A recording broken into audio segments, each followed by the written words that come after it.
The Tide's been on the spring practice field for a few days now.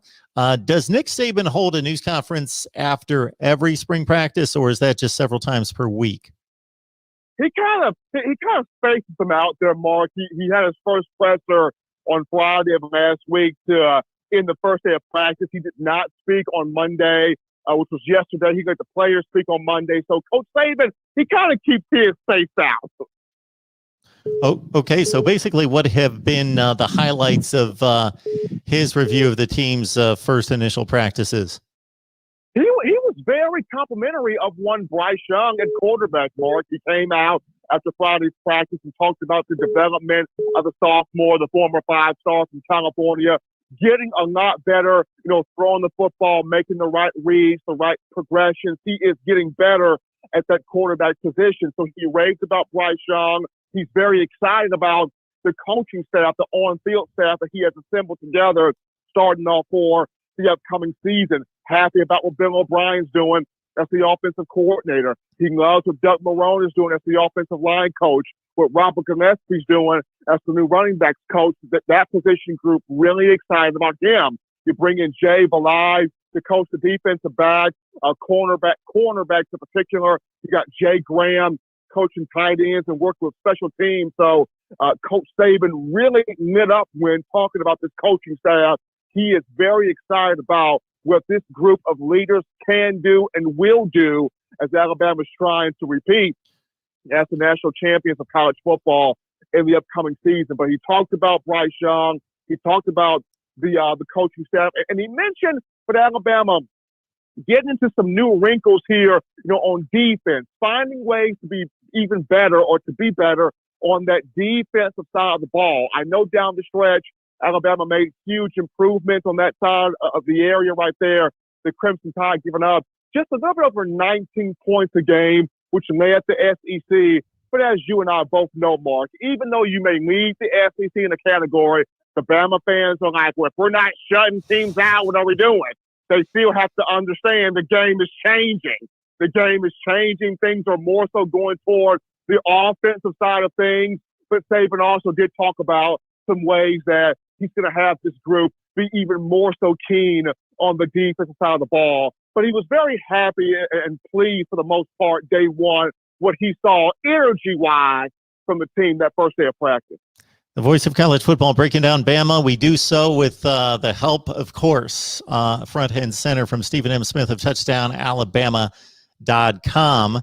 And Stephen, I'm going to serve up this question. When you look at the roster and look at the players, and Ben Davis comes to mind as a guy who it just never really happened for him at Alabama. Now he moves on and hopefully he can salvage his playing career. Came in as a five-star.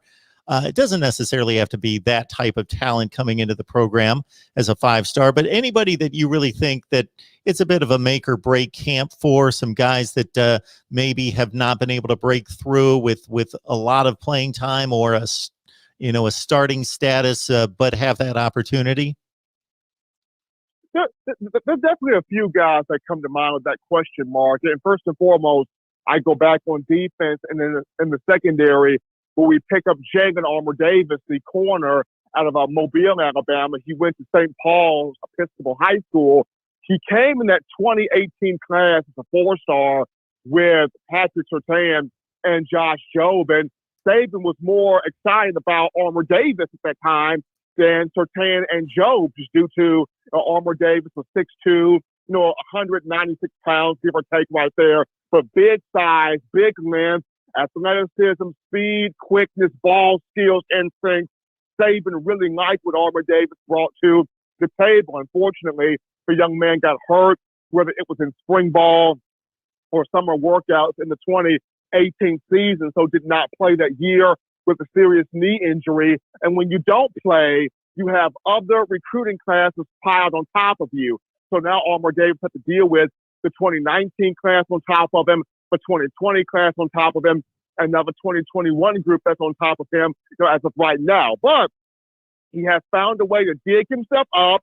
Right now, he is starting opposite Josh Jobe at corner. So this is a huge camp here for Armour-Davis. If he wants to grab a starting spot at that cornerback position, it's now or never for him. When you go to the offensive side of the ball, therein lies Xavier Williams at wide receiver. And it's kind of the same thing. He came in 2018 with Jalen Waddle and Clay Bolden, Williams from Hollywood, Florida.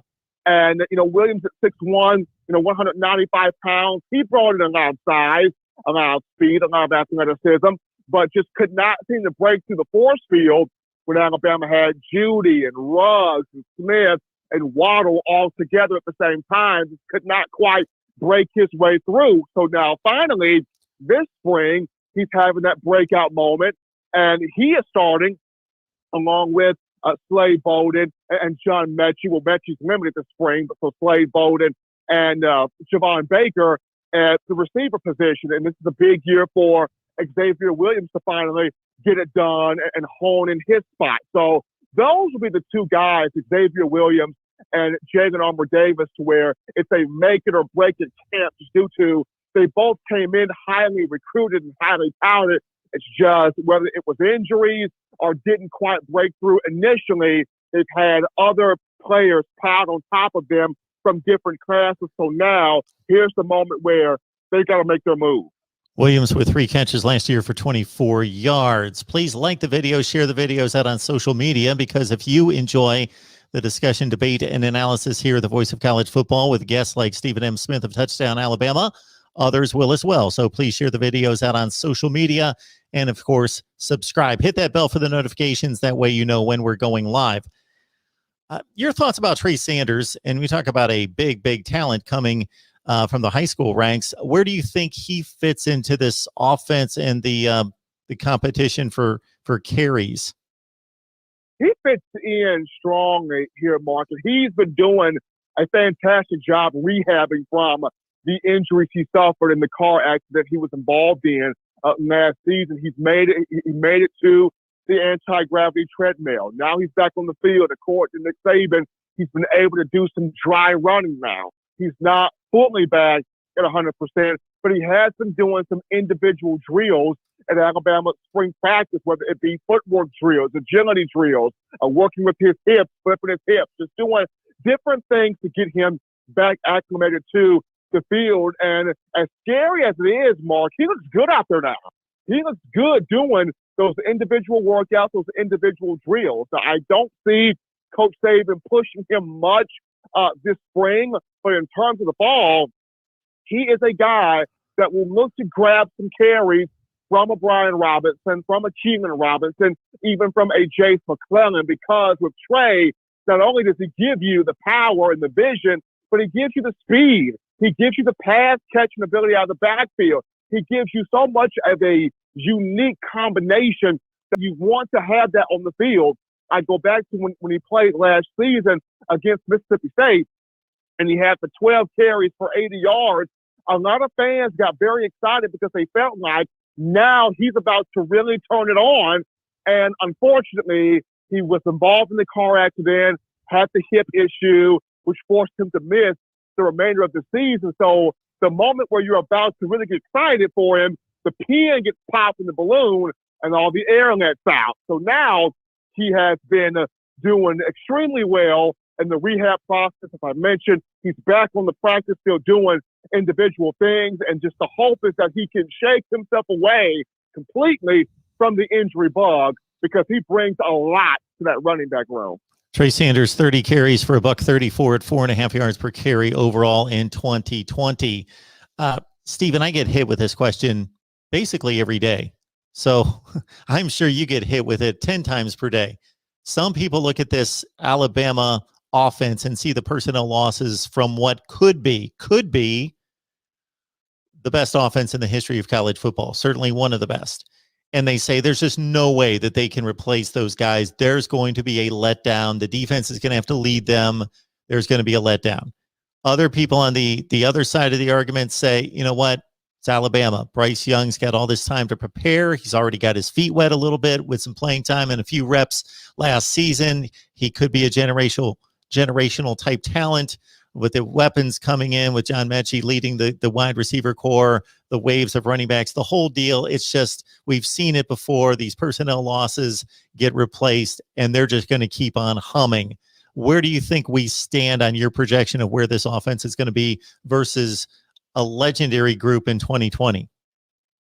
As hard as it is, and as hard as it will be, Mark, to replace the guys like a Mac Jones, a Najee Harris, a Devontae Smith, a Jalen Waddle, and then three guys on the offensive line with Dickerson, Leatherwood, and Deontay Brown. As tough as it is going to be, and that it will be, I look at this Alabama team and I go, the talent that come in the last two classes, 2020 and 2021, and the veterans back on this roster, I still see this group being a strong group offensively. And after the first practice, Brian Robinson spoke to the media, or he spoke to the media on Monday. And he doesn't talk a lot, but just from looking at his face, this is a guy that's very serious about the leadership not being dropped off on this team coming up in the fall offensively.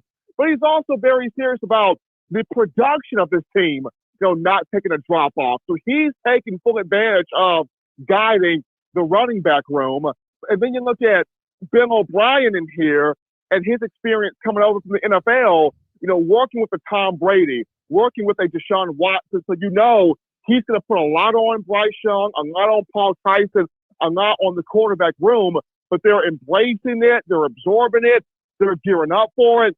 And even with losing Smitty and Waddle and how great they were, Mechie caught 55 passes last year for 916 yards, and, 4 to 5 touchdowns, 6 touchdowns to his credit. You bring back Slade Bolden, who had 24 catches a season ago. You bring back Xavier Williams, who got time on the field down the stretch of last season. You bring back a Jaleel Billingsley at tight end, who from the Kentucky game to the Ohio State game exploded last season. And then you have, the receivers of Ja'Cory Brooks and Asia Hall and Christian Leary and JoJo Earl in this 2021 class. So it's gotten to a point, Mark, that even though Bama loses pieces, the program, the talent basically runs itself. So it's going to be hard to replace the guys that you have to replace, but I still see the talent that's in here now and the talent that is back as experienced guys. It's going to be hard to stop this offense next season. You know who's hard to replace? It's Stephen M. Smith of Touchdown Alabama. You got to check out. Stop it, man. I am telling you, Stephen. I am telling you, Stephen.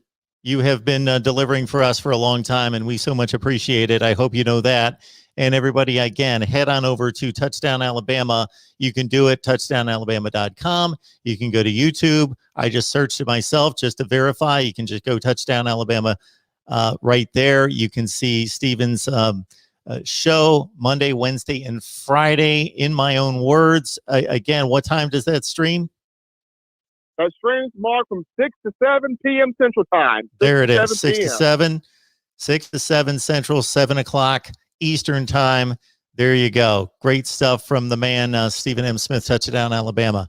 Stephen, we always appreciate it. You have yourself a great week. Absolutely, Mark. You guys take care.